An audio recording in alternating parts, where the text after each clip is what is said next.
messieurs, bonsoir et bienvenue à cette émission d'Info 9. Même si l'événement n'aura lieu qu'en janvier 2011, nous commençons déjà à en parler parce que ce sera vraiment un événement d'envergure pour le secteur Abitibi-Ouest et plus précisément pour la SAR. Cet événement, mais ce sera le championnat Est-Canadien d'accélération sur neige. Alors, pour nous en parler, je reçois le président du CAMAO, M. Daryl Gildart. Monsieur Gildart, bonsoir. Bonsoir, Monsieur Lacasse. Ça me fait toujours plaisir de vous recevoir, Monsieur Gildart, parce que pour vous, là, la motoneige, là, c'est pas important. Est-ce qu'on peut dire ça de même? Ouais, on serait loin un peu de la vérité. On serait loin de la vérité. Me tient beaucoup à cœur. Oui, exactement. Puis, ce qu'on a... vous venez ici, ça fait une couple d'occasions, puis c'est toujours pour des activités d'envergure. Mais là, en 2011, là, ce n'est pas que les autres n'étaient pas d'envergure, sauf que 2011, ce sera tout un événement. Oui, effectivement, en 2011, plus précisément du 20 au 23 janvier 2011, les dates ont été confirmées durant le festival. On a fait la grosse annonce. On va tenir le tout premier championnat canadien de l'Est d'accélération sur neige. Et puis, on est très fiers de ça, vu qu'on est le seul circuit d'accélération sur neige dans l'Est canadien. On voyait que c'était pas un devoir, mais c'était à nous de le faire. Puis, OK. Là, on est en mars 2010. Oui. Alors, ça veut dire que dans 10 mois. 10 mois. Puis pour vous autres, je sais que ça va être vite passé. Mais déjà, on est à près d'un an, là, disons, et vous avez déjà une équipe qui est en place. Oui, l'équipe a été formée. On a déjà une bonne équipe. Dernièrement, il y a quelques personnes qui se sont rajoutées à notre équipe pour complimenter le tout. Je suis très fier d'avoir l'équipe que j'ai présentement. On a plusieurs personnes en place pour chaque poste clé qu'on a besoin. C'est sûr que là, au moment où l'on se parle, l'équipe est en place, ça prend une grosse équipe, c'est sûr. Sauf que plus ça va aller dans le temps, plus il y a des gens qui vont se greffer à cette équipe-là. Là, j'en suis persuadé. Pour l'instant, au moment où l'on parle, vous avez combien? Parce que ce sont des bénévoles. Oui. Il faut pas s'en cacher. Chez nous, le bénévolat, on l'a l'affaire, comme on dit, en Abitibi-Témiscamingue et plus précisément en Abitibi-Ouest, parce qu'il y a tellement d'événements d'envergure que s'il fallait payer tout le monde, on n'arriverait pas. Ah non, on n'arriverait jamais s'il faudrait payer le monde. Puis le bénévolat, je pense, je l'ai déjà dit, vous le dites, un organisme à but non lucratif ne peut pas rouler s'ils n'ont pas de bénévoles. Voilà. Comme c'est là présentement dans le comité, la table de travail du championnat, on compte à peu près 12-13 personnes clés. Qui sont présentement en fonction qu'on travaille sur le championnat. En tout et partout, on aura besoin... oui, ça peut représenter combien de bénévoles? Pour le championnat canadien rendu à les 4 jours d'activité, là, ça peut représenter 60 à 75 bénévoles qu'on aura de besoin pour faire rouler l'activité au complet durant les 4 jours. C'est beaucoup de personnes, mais je suis persuadé que... Est-ce que je m'avance en disant que les personnes sont quand même assez faciles à trouver? Oui et non, ça dépend pourquoi. Il y a des secteurs, des points précis, le monde est très facile à trouver. J'ai même pas besoin d'appeler, c'est eux qui m'appellent puis qui disent hey, moi je voudrais m'occuper de ça. Bon, mais c'est ça dans ce temps-là, c'est le fun. Ça, ben oui, c'est le fun, c'est plaisant, on peut pas en dire assez. Il y a d'autres postes qui sont plus difficiles à trouver parce que c'est vraiment là quelqu'un qu'il faut qu'il sache où ce qu'il s'en va. Oui. Avec ce poste-là, je vais en nommer juste un pour un exemple. Ça nous prend quelqu'un en tête de la logistique. Okay. La logistique, il touche à tout, absolument tout. Moi, je qualifie la personne qu'il va falloir qu'il prenne la poste de logistique comme un débrouillard 50. Okay. C'est vrai. C'est vraiment, là, s'il y a quelque chose qui arrive dans la fin de semaine, il faut qu'il soit capable de se revirer de bord. Puis, on se revire vite. C'est ça. Okay. Fait que ça prend vraiment quelqu'un de... Regardez, comme moi, il y a une chose, Monsieur Gildart, c'est que j'ai eu la confirmation que l'émission revenait l'an prochain encore. Puis je vous offre cette tribune-là tant et aussi longtemps que vous voudrez l'avoir. Ça nous fera toujours plaisir de vous recevoir. C'est un événement d'envergure, puis on veut que ce soit une réussite totale. Fait que si ces communautaires et Radium peuvent s'impliquer dans le domaine de la communication avec cette émission ici, vous serez toujours le bienvenu. Un téléphone, et ce sera oui. On vous remercie entièrement de tout notre cœur parce que ça fait plaisir d'entendre ça. Ça va me faire toujours plaisir. Puis c'est comme je vous dis, un coup de téléphone, vous me donnez une date et puis on va parler de votre événement. S'il faut en parler 3-4 fois, ce sera les 3-4 fois. Je vous offre ça, M. Gildart. Bon, ben, je vous remercie. En gros, c'est quoi le championnat Est-canadien d'accélération sur neige? Je pense que ici, c'est nouveau. Oui, c'est nouveau. Comme je vous ai déjà dit, on avait fait les recherches. On est le seul circuit d'accélération sur neige dans tout l'Est canadien. Okay. Il y en a un présentement à l'Ouest. Eux font déjà un championnat Ouest canadien. Ah, OK. Avec les parlers que j'ai eus avec eux, ben là, nous, on en fait un Est qui n'existait pas. Donc, sur neige, il n'existait pas. Vous l'avez créé? Oui, on le crée. OK. Éventuellement, l'idée, c'est d'arriver avec un championnat canadien complet. Est et Ouest. Les meilleurs de l'Ouest contre les meilleurs de l'Est. Faut pas l'ail. Là, on s'embarque, là. C'est peut-être pas la première année qu'on va le faire. Mais c'est dans les visées. Oui, c'est dans les visées. Le championnat canadien total, ben là, lui, il se promènerait une année à l'Est, une année à l'Ouest. C'est ce qu'on regarde présentement, grosso modo. Mais ça, c'est loin encore. Oui. Dans les pensions, on va commencer par on va aller dans l'Est et vous commencez. Mais juste une parenthèse, M. Gildart. Dans l'Ouest, il se fait à quel endroit? Il se fait dans Saskatchewan. OK. L'endroit précise, je suis pas nécessairement sûr. Je pense que c'est dans Saskatchewan. Okay. Je sais que lui, il promène dans sa province. Okay. Puis eux attirent environ 4 à 500 inscriptions pour ce championnat-là. Est-ce que on va être avant-gardiste là, mais est-ce que ce championnat de l'Est qui va se faire à la Sarre en 2011, est-ce qu'il va devenir un événement annuel? Oui, c'est un événement annuel. On se cache pas pour le dire. OK. Ça va être un événement qui va se répéter à tous les années. Dans la même ville? Ou si vous allez vous promener dans l'Abitibi-Témiscamingue? Présentement, je veux pas m'avancer trop loin. Okay. Je veux pas dire des affaires qu'on pourra peut-être pas faire. Okay. Ça va tout dépendre des pistes qui vont faire partie du circuit durant les années. Parce qu'il y a des infrastructures qui sont quand même très importantes. Puis, juste cette année, on doit investir pas mal sur le terrain qu'on a pour avoir les infrastructures nécessaires. Alors moi, ma question était surtout ceci, peu importe l'endroit, mais il va devenir un événement annuel chez nous. Puis si c'est possible, oui, on le promènera sur les pistes dans l'Abitibi-Témiscamingue. On verra en temps et lieu, comme on dit. C'est ça. On va commencer par faire l'Est. Si c'est possible, comme je vous dis, c'est pour les infrastructures que c'est vraiment important. Il y a quand même des débouchés énormes là-dedans. Quand vous dites que l'Ouest en a un, l'Est va en avoir un à partir de 2011. À ce moment-là, mais c'est sûr que là, on va un peu loin, mais il reste un fait que le but, peut-être un des buts premiers, c'est de joindre l'Est et l'Ouest pour faire un événement. Comme ils disent au Japon, je crois que c'est eux qui regardent pas. Nous, on regarde 2-3 ans à l'avance, puis eux regardent 10 ans à l'avance. Ah oui, exactement. Fait que là, on commence à essayer de penser comme eux. Ce sera tout un stimulant pour le tourisme hivernal, ça, M. Gildart? Comme c'est là, nous, on est après finir notre plan d'affaires. On voit le budget d'opération que ça va prendre avec les investissements et tout. Et puis, on n'a pas encore fait de calcul vraiment précis au point de vue de la retombée économique dans l'Abitibi-Ouest. On a essayé de jongler des hypothèses et puis un guess, comme on dit. Oui. On croit que ça va générer environ 250 000 de retombées, là, grosso modo.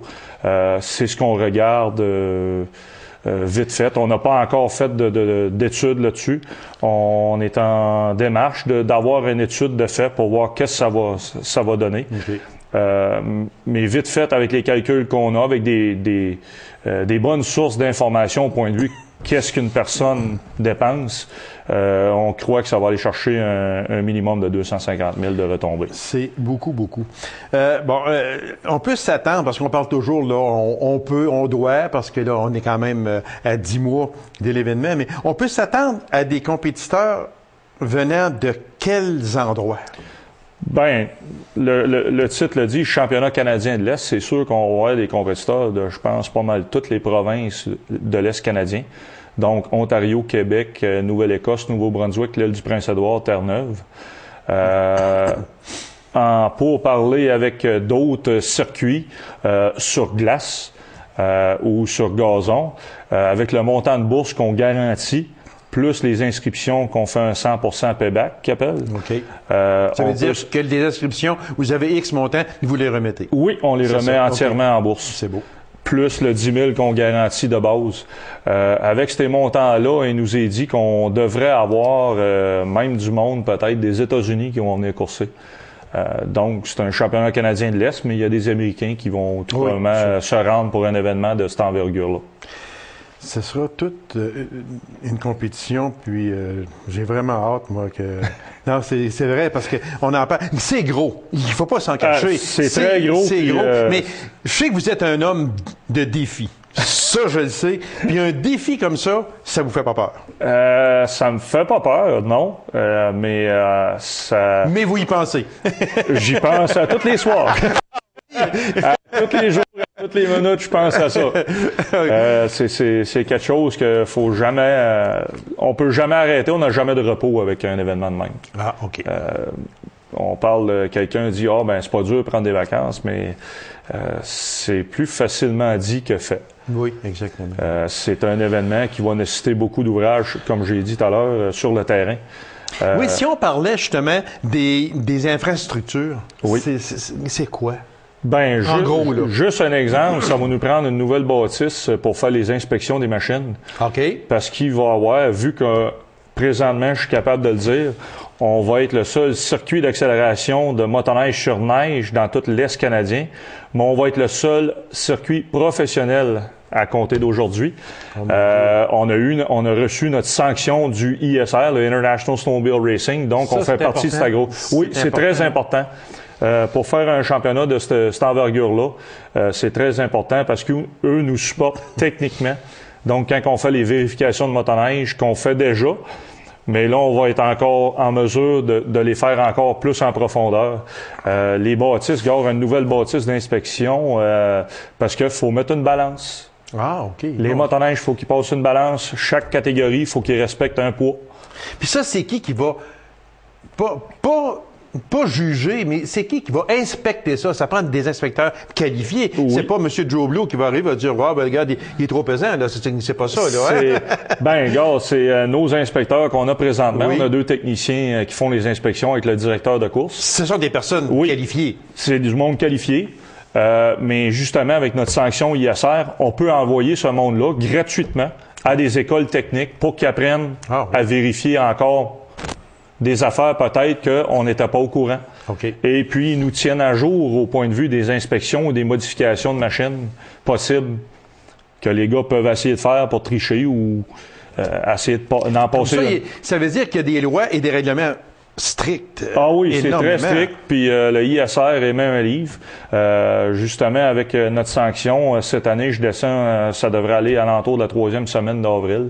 Je descends au ISR pour une réunion justement des circuits de drague de motoneige pour justement les nouveaux règlements s'il y a un ajustement à faire et ainsi de suite. Est-ce que vous pensez qu'il y a des personnes du secteur ici qui vont y participer?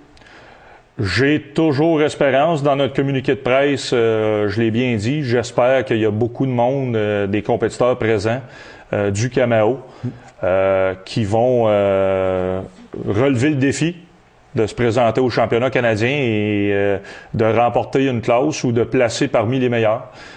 J'ai toujours espérance qu'il y en a qui vont le faire. Je crois que il y en a plusieurs qui voient le défi venir et puis sont déjà en préparation. C'est quoi vous avez des commanditaires, Oui, on a déjà des partenaires financiers de confirmer. Oui. OK. Il y a Tourisme Abitibi-Témiscamingue, durant le festival de motoneige qu'on a fait au mois de février, nous a confirmé leur participation à un montant de 10 000 $ envers le championnat.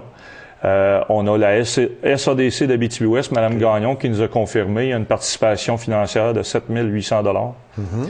Et puis, on a le Motel Villa Mon-Repos qui nous a confirmé sa participation financière de 2 000 $. Un de nos fidèles partenaires financiers au travers des années du Camao rembarque encore avec nous pour le championnat. Et il y en aura d'autres qui vont se Oui, il y en aura d'autres. Je suis pas inquiet. J'en ai déjà plusieurs d'approchés et puis ça paraît s'en venir très bien.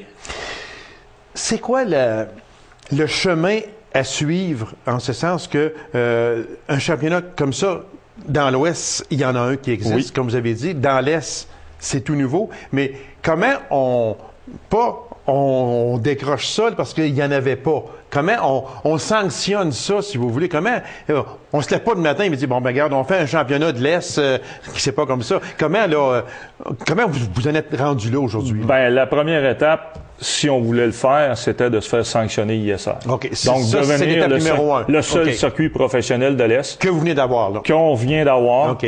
On l'a eu dernièrement, puis on est très fiers de ça. C'est un coût que ça engendre encore.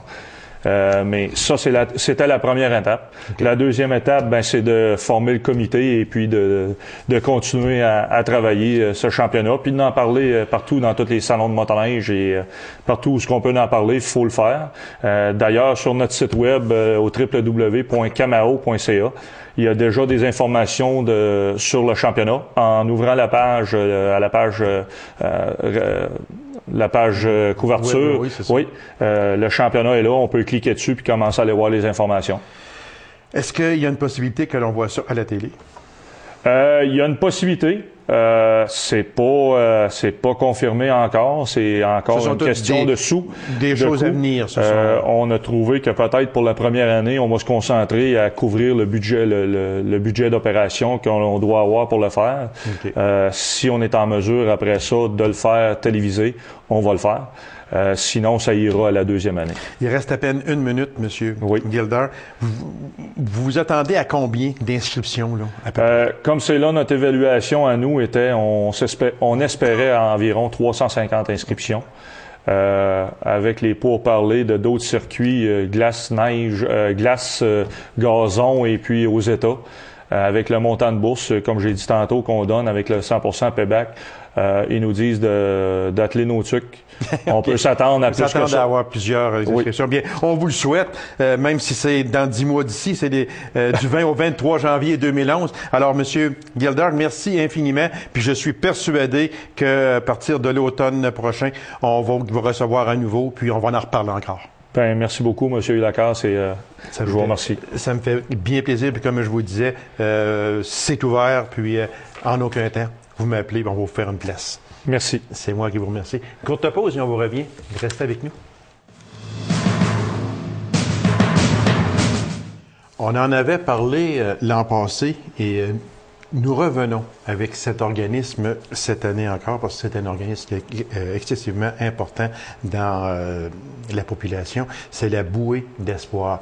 Alors, je reçois la présidente de cet organisme, Mme Emma Bernier. Madame Bernier, bonsoir. Bonsoir. Madame Bernier, si on faisait une courte rétro de bouée d'espoir, c'est quoi exactement? On sait qu'on en avait parlé un peu l'an passé, mais j'aimerais ça revenir sur ça, parce que c'est un organisme qui est un petit peu moins connu, je pense. Alors, c'est quoi exactement?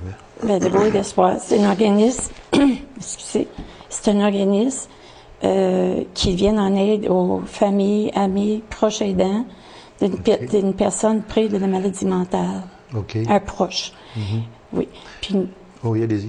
Puis nous, ben, on donne l'écoute, le support, rencontres individuelles, il y aura accompagnement, information, et puis luminothérapie, conférence. Tout ça, c'est mis en fin de compte, c'est pour aider les familles et les amis des personnes qui sont atteintes de maladies mentales. En général, c'est ça. Oui, qui vit avec une personne qui vit est atteinte. avec une personne qui est atteinte de maladie mentale. Oui. Parce que ça ne doit pas toujours être facile pour ces personnes-là. Fait que ces personnes-là ont besoin d'aide assez souvent. Ça.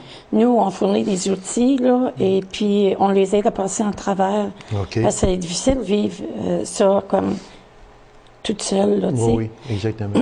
Fait Aussi, oui, allez-y, madame. OK. Aussi, nous, il y a une possibilité qu'on se déplace dans les municipalités, OK. aller rencontrer un groupe de personnes, puis parler de notre organisme. OK. Si on vous en fait la demande, vous pouvez vous déplacer. Actuellement, vous êtes à la SAR, c'est ça? Puis si une ou des personnes aimeraient avoir des renseignements, aimeraient se faire conseiller, vous pouvez vous déplacer, que ce soit Dupuis, Nord-Métal, Macamic, etc. C'est ça. Pour la fumation, on peut les donner sous forme de conférence ou témoignage aussi. OK. Ça existe depuis combien de temps? 9 ans. 9 ans? 9 ans qu'on est là. Au début, c'était le relais de Abitibi-Ouest. OK. Puis là, nous avons changé pour le Bouée d'espoir parce que le monde, il mêlait ça avec la vie. Ah, OK. Le relais pour la vie. Le relais pour la vie, OK. Oui. OK, c'est pour ça que vous avez changé de... Oui. Est-ce qu'il y en a beaucoup de personnes qui ont besoin d'aide? Ah ben oui. Oui. Ah oui, il y en a beaucoup de personnes. Est-ce que vous voyez une progression en ce sens? Est-ce qu'il y a, disons, juste 5 ans, est-ce que vous voyez qu'il y a beaucoup plus de personnes aujourd'hui, mettons, qu'il y a 5 ans? Oui. Oui. Oui. Puis nous, on est rendu avec, je crois, là, c'est 82 membres qui viennent. Là, on a des soirées mensuelles, une fois par mois. Puis on a toujours un invité qui parle sur un sujet, là. OK. Puis le monde, il peut venir assister. Assister là. aussi, OK. Oui. OK. Oui. Là, on va y aller avec une activité que Bouée d'espoir va faire très bientôt. C'est un brunch à la Polino. Oui. Est-ce que, bon, là, je vous laisse un peu aller, là. Avec la date, l'endroit, c'est la Polino. À quelle heure et le coût? OK. L'heure, c'est de 10h30 à 1h30. OK. C'est 5 pour les enfants de 0 à 5 ans. OK. Puis de 5 ans en montant, OK. c'est 10 OK. Oui. Puis l'endroit, on sait que c'est à la Polino. Polino. Et à quelle date que c'est? C'est le 25 avril. 25 avril. Oui. Ça, c'est dans le but de ramasser, c'est sûr, de l'argent pour l'organisme. Oui. Et ça reste à l'organisme également. Oui. Puis aussi, c'est pour les visibilités. OK. Oui. Oui, c'est Pour, important. Oui. Alors, pour ceux qui voudraient y participer, on fait quoi? Bien, on vend les billets au bureau. OK. Le bureau, c'est 257 rue principale. OK. Et puis, aussi, ils peuvent l'acheter, le billet, à la porte. Ah, à la porte rentre. aussi. Oui, OK. oui. Fait que pour ceux qui n'auraient pas pu ou qui n'auraient pas eu le temps ou peu importe de s'en procurer avant, Ils peuvent se rendre oui. à la Polino le 25 avril, puis c'est ça. peuvent avoir acheté des billets là. On dit que le but principal du brunch, en plus de la sensibilisation sur la santé mentale, c'est aussi de faire connaître votre mission. On en a parlé un peu, puis comme je vous le disais tantôt, Bouée d'espoir, moi, ça fait 2 fois que je vous reçois et puis on n'en entend pas beaucoup parler. Est-ce que ça en est une manière de vous faire connaître? C'est ça. Mais de plus en plus, là, le monde, il vient, là, puis on commence à être plus connu, plus en vue, là, tu sais. OK. Puis, parce que c'est difficile, le monde. Ils ont, tu sais, des fois, ils peuvent avoir honte. Oui, ça, là, c'est une chose que vous venez de dire, là, Madame Bernier, c'est que les gens peuvent avoir honte. On ne devrait pas avoir honte. Non, pas du tout. Absolument pas. Non. C'est ça, là, nous, on a assez des préjugés, on essaie d'être loin de ça. C'est ça, de tenir les préjugés loin. Oui. C'est ça, exactement. Alors, c'est une invitation aux familles également pour ce brunch-là. Oui. Et puis, un porte-parole, est-ce qu'il y a un porte-parole? C'est Gaëtan Roberge, notre porte-parole. OK. Il va l'être... C'était lui aussi l'an passé, si je me souviens bien. C'est ça? L'année passée, on y avait demandé, puis il était généreux, puis il a dit oui, puis il est bien connu, puis c'est un monsieur bien gentil. Est-ce que côté animation? Bien, l'animation, là, je sais, peut-être ça va être moi qui va la faire. Et puis, ben là, on n'a pas vraiment... il va y avoir de la musique, là, mais je veux dire... il y aura également une conférence un petit peu plus tard, je crois. Il y aura une conférence. Non, c'est le 17 de mars prochain. Une conférence avec Mme Nathalie Lagueux. Oui. Qui est Mme Nathalie Lagueux? Madame Lagueux, c'est un conférencier qui est bipolaire. Ah oui, OK. Oui. Puis elle avait marqué sur une feuille là, le rétablissement de BS à TS. BS, bien-être social. OK. TS, c'est travailleuse sociale. Ah, elle est devenue travailleuse sociale, oui. Puis elle revient donner son conférence sur le rétablissement et comment arriver à ça, là, tu sais. Okay. Alors, si on résume un peu tout ça, Madame Bernier, c'est que cette personne-là vient donner une conférence. Oui. Elle est bipolaire. Oui. Et puis, autrement dit, elle était sur le bien-être social ou sécurité sociale. Oui. Et aujourd'hui, elle est travailleuse sociale. La marche est haute entre les deux. Oui, très, très. Puis, elle va parler de son cheminement. De son cheminement, OK. Puis, parce que, quand même, c'est pas facile. Non, sûrement pas. Pas pour elle, là, mais en tout cas, elle a réussi. Puis c'est, avec la médication et les suivis, là, une personne, elle peut passer en travers, là, facilement, là. OK. Oui. Fait que ça sera sûrement une belle conférence qui est le 17 de mars. C'est à quel endroit? Ça va être à nos bureaux. OK, à nos bureaux. Oui, comme je mentionne, 257 rue principale. OK. Et toute la population. Est-ce qu'il y a un coût? Non, c'est gratuit. C'est gratuit, OK. C'est gratuit, oui. OK. Puis, il y aura également le 28 mars prochain, en terminant parce qu'il reste peu de temps, il y a un voyage à la cabane à sucre au Mont Fenouillet. Oui, oui. On fait ça, ça fait 3 années là, qu'on fait ça. Puis, en passant, là, ils ont la place seulement pour 45 personnes. OK. Ça veut dire que si quelqu'un est intéressé, il va falloir qu'il passe au bureau ou appeler au moins. L'autobus, il va partir de le Carrefour, là. OK. À Carrefour-La-Sarre. Oui. OK, c'est ça. Et puis, c'est 10 $ par personne. Et puis, c'est ça. C'est le 28 mars prochain. Donc, si on résume, on a le brunch à l'Apollino le 25 avril le prochain de 10h30 à 13h30. 5 $ pour les enfants 0-5 ans et plus de 5 ans, c'est 10 $. C'est à l'Apollino, comme on disait. Oui. Et puis, il y aura après ça, le 17 de mars, la conférence de Mme Nathalie Lagueux, bipolaire de bien-être social, la travailleuse sociale. Et le 28 mars également, un voyage à la cabane à sucre au Mont Fenouillet. Alors, Madame Bernier, merci beaucoup. Et puis, on sait que c'est un organisme qui prend de l'ampleur. Et puis, on vous souhaite tout le succès possible et de toujours mieux faire connaître la bouée d'espoir parce que c'est important. Les personnes probablement qui ont à vivre avec d'autres personnes qui sont atteintes de maladies mentales, ce n'est pas facile, absolument pas. Alors, il pourrait... si les gens auraient besoin de renseignements, à quel endroit on peut vous rejoindre? Ils peuvent nous appeler... mon Dieu, j'ai perdu mon affaire. Au 333, ils peuvent, soit au centre de santé et des services sociaux des aurores boréales, est-ce qu'ils peuvent appeler là? Oui, ils peuvent appeler au là. Au 333-2311. Bien, nous, notre téléphone, c'est 333-1184. 1184. Puis, on a aussi un site Internet. OK, très vite. Laboué. Laboué.